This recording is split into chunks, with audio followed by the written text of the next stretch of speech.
അഫ്ഗാനിസ്ഥാനിലെ എയർ സ്ട്രൈക്കിന് ശേഷം പാകിസ്ഥാനിലേക്ക് നുഴഞ്ഞു കയറാൻ കാത്തിരിക്കുന്നത് 15,000-ഓളം താലിബാൻ ഭീകരരാണ്. ഇവർ അഫ്ഗാനിസ്ഥാനിൽ നിന്നും പാകിസ്ഥാന്റെ അതിർത്തിയിലേക്ക് എത്തിക്കഴിഞ്ഞു എന്ന വാർത്ത കഴിഞ്ഞ ദിവസം നമ്മൾ തന്നെ കൊടുത്തതാണ്. സ്വാഭാവികമായിട്ടും ഈ താലിബാൻ ഭീകരന്റെ പിറകിൽ ഇന്ത്യയാണ് എന്ന ആരോപണമാണ് പാകിസ്ഥാനിലെ ഉന്നത വൃത്തങ്ങളും പാകിസ്ഥാനിലെ ചില മാധ്യമങ്ങളും പടച്ചുവിട്ടുകൊണ്ടിരിക്കുന്നത്. ഈ വാർത്ത നമുക്ക് വിശദമായി തന്നെ ഒന്ന് പരിശോധിക്കേണ്ടതുണ്ട്.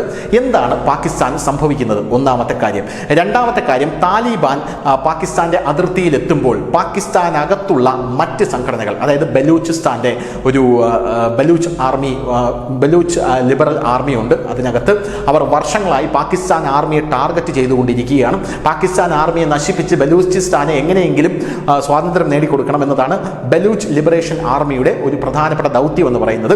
താലിബാൻ പാകിസ്ഥാൻ ആർമിയെ ആക്രമിക്കാൻ വരികയാണെങ്കിൽ സ്വാഭാവികമായിട്ടും ബലൂച്ച് ആർമിക്ക് പണി കുറഞ്ഞു കിട്ടും എന്ന് അവർ പ്രതീക്ഷിക്കുന്നുണ്ട്. രണ്ടാമത് ടെഹ്രീക്കെ താലിബാനാണ്. അതിനകത്തുള്ള ടെഹ്രീക്കെ താലിബാന്റെ പ്രധാനപ്പെട്ട ലക്ഷ്യം എന്ന് പറയുന്നത് പാകിസ്ഥാനെ താലിബാന്റെ അണ്ടറിൽ കൊണ്ടുവരണം എന്നുള്ളതാണ്. മൂന്നാമത് അവിടുത്തെ ഒരു വലിയൊരു പ്രശ്നം എന്ന് പറയുന്നത് ഇമ്രാൻഖാൻ എന്ന് പറയുന്ന പഴയ പ്രധാനമന്ത്രി ഇവിടെ ജയിലിൽ കിടപ്പുണ്ട്. ആ പ്രധാനമന്ത്രിയെ മോചിപ്പിക്കാനായി അതിനകത്ത് വലിയൊരു പ്രക്ഷോഭം പുറപ്പെട്ടിട്ടുണ്ട്.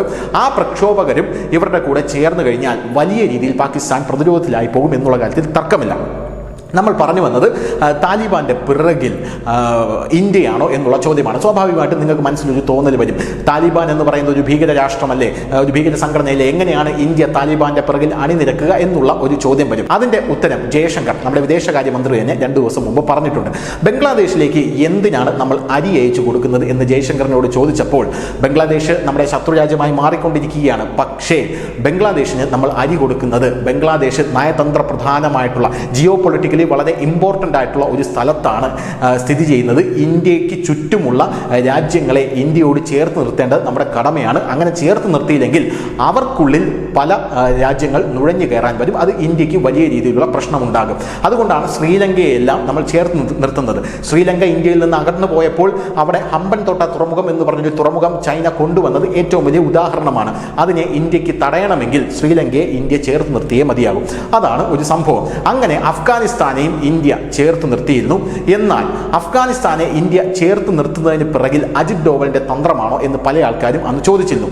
ഇപ്പോൾ താലിബാന്റെ ആർമി പാകിസ്ഥാനെ ആക്രമിക്കാനായി പോവുകയാണ്. ഈ സാഹചര്യത്തിൽ നമുക്ക് ഇതിൻ്റെ ചരിത്രത്തിലേക്ക് കുറച്ച് വർഷങ്ങൾക്ക് മുമ്പ് നടന്ന കാര്യങ്ങളിലേക്ക് പോകണം. അതായത് നമ്മുടെ സുരക്ഷാ ഉപദേഷ്ടാവായിട്ടുള്ള അജിത് ഡോവലിൻ്റെ ഏറ്റവും വലിയൊരു തന്ത്രം എന്ന് പറയുന്നത്, ആപ്തവാക്യം എന്ന് പറയുന്നത് ശത്രുവിൻ്റെ ശത്രു മിത്രം എന്നുള്ള രീതിയിലാണ്.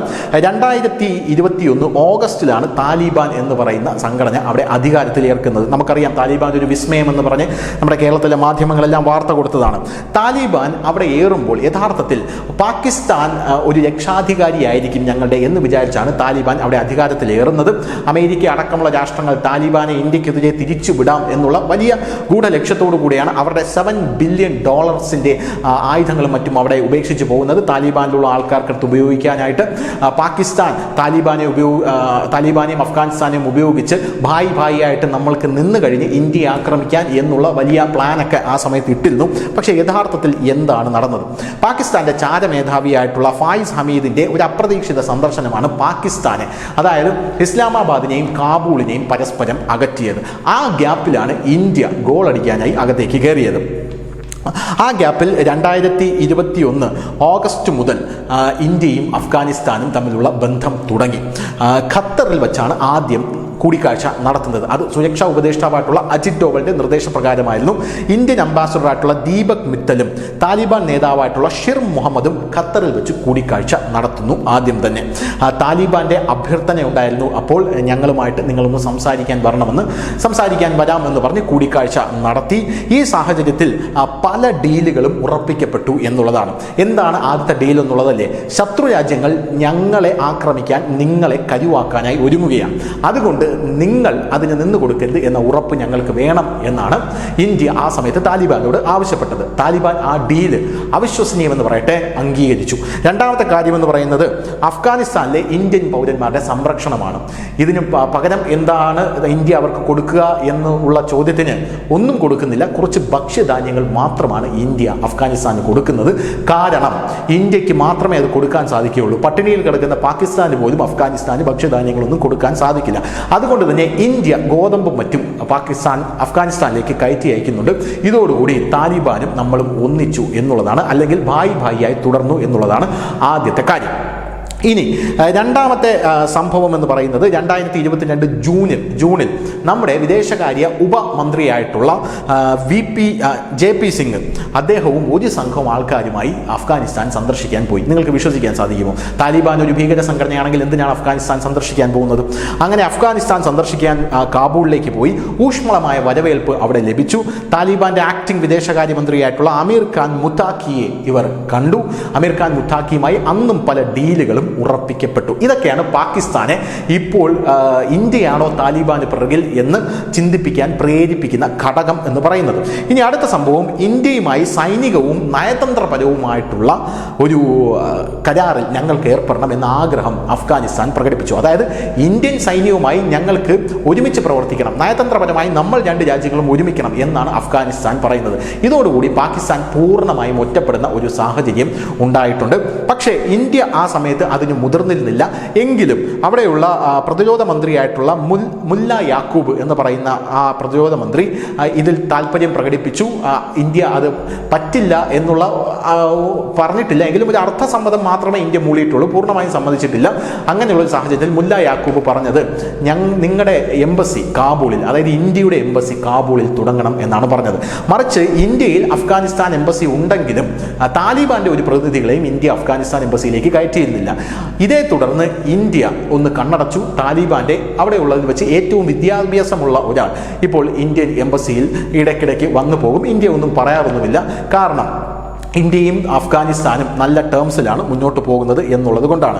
കാബൂളിലെ ഇന്ത്യൻ എംബസി ഭാഗികമായി അങ്ങനെ നമ്മൾ തുറന്നു, ഒരു കരാറും ഒപ്പിട്ടു. ആ കരാറിൽ പ്രധാനമായിട്ടും വ്യാപാരത്തിൻ്റെ അളവ്, അതായത് ഇന്ത്യയും അഫ്ഗാനിസ്ഥാനും തമ്മിലുള്ള ട്രേഡിൻ്റെ അളവാണ് കൂട്ടിയത്. ഇത് അഫ്ഗാനിസ്ഥാന് വലിയ രീതിയിലുള്ള ഒരു ആശ്വാസമായി. കാരണം കഴിക്കാൻ ഭക്ഷണമില്ലെങ്കിൽ പിന്നെ കയ്യിൽ തോക്കുണ്ടായിട്ട് എന്ത് കാര്യം എന്ന് പറയുന്നത് പോലെ ഈ കരാറിന് ശേഷം റഷ്യയിൽ നിന്നും മധ്യേഷ്യൻ രാജ്യങ്ങളിൽ നിന്നും ഗോതമ്പ് ഇറക്കുമതി കുറവുണ്ടായി കഴിഞ്ഞാൽ അഫ്ഗാനിസ്ഥാൻ ഇന്ത്യയിൽ നിന്ന് ഗോതമ്പ് വാങ്ങാനുള്ള ഒരു കരാറാണ് ഈ കരാർ.